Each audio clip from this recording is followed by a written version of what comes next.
Welcome to all the classic car enthusiasts, Jaguars and so on. Fabrication's fabrication, so maybe some of these little tips might help out when you're doing your Mini or whatever car you're doing. I think I showed you yesterday. This is the panel that I've taken out, and you can see just how poor it was. I mean, it's almost it's that bad. It's actually flopped in the middle. So you can see it's got more perforations than a tea bag. So I used that as a template to make another section, and this is it here. And what I've done is I needed to get a radius on it like that, but like I said yesterday, I didn't have the metal brake that I have is quite short. So what I actually did was I used this. This is the torsion bar from the XKs. This is the suspension, torsion bar suspension, and I basically used that to wrap it round to get the fold in it, and that's how I got it. As you can see, that's my one from Frost.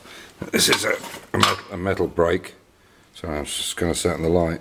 But you can see it's got quite a small area across, and that's quite large. Anyway, so I made that piece up. I've got to clean it up yet, and I've cut all the rest of the grot out, and this is basically what I took out today. So you can see that was the end piece. In fact, this is the piece that they covered over.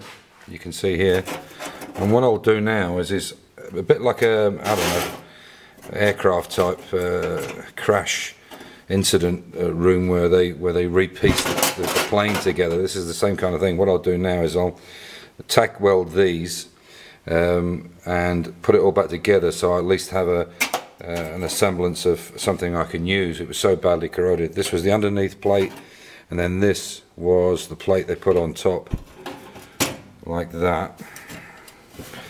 And obviously that was all brazed up, so I know what I've done is I've actually cut the braze out. The reason I've cut so much of the door out there was there was also a patch in the corner of the door, and you can see the patch wasn't particularly nice, but it was brazed in, but it wasn't particularly nice. It was obviously brazed from the outside of the door, you can see. So that basically went there like that.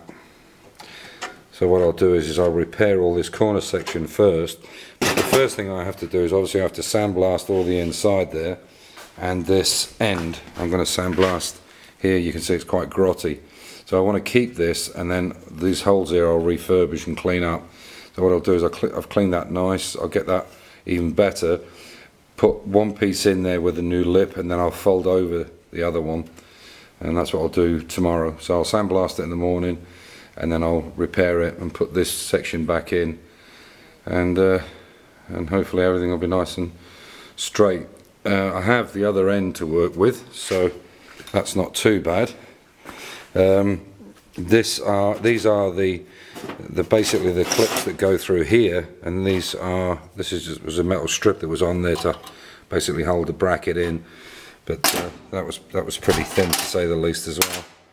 So, and this is as I say, this is the end there, so you can imagine that was one piece. So I'll rebuild these so I can use them, and obviously keep the same distance that the thickness of the cutter was where I actually cut it, and that'll give me a guide. And obviously I'll work with it until I check the other door as well, make sure that everything is squared up completely. It's very important these line of these doors are good. And in fact, there's actually a ripple in this door here.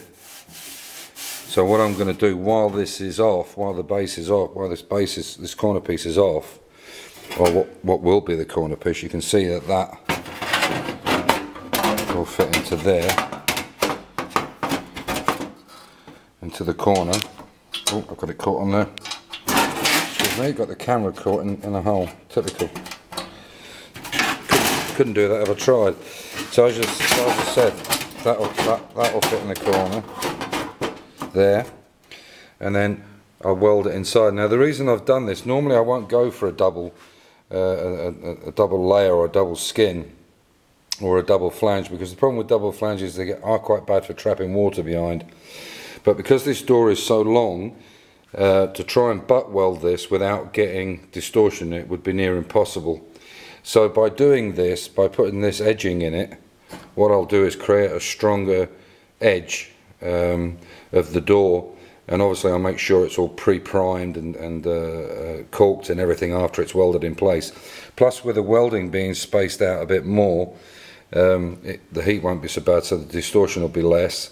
And then on the other side I can lead load the very slight gap that's in it, and that'll give me a chance to rebuild the door shape.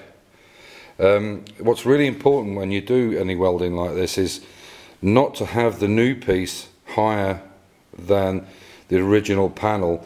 If anything, make it lower so you can lead load it, or at least fill it, because if it's higher, you have to then the point I'm trying to make is if your patch is higher or slightly in line, it's then difficult to work with it to get everything, because it means you have to make the rest of the panel higher.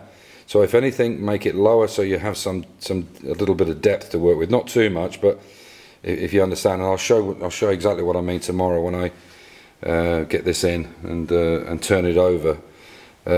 So yeah, that's the idea behind it. And as you can see, I don't know if I can hold this in place. I can't. I don't think it's, no, not with one hand I can't.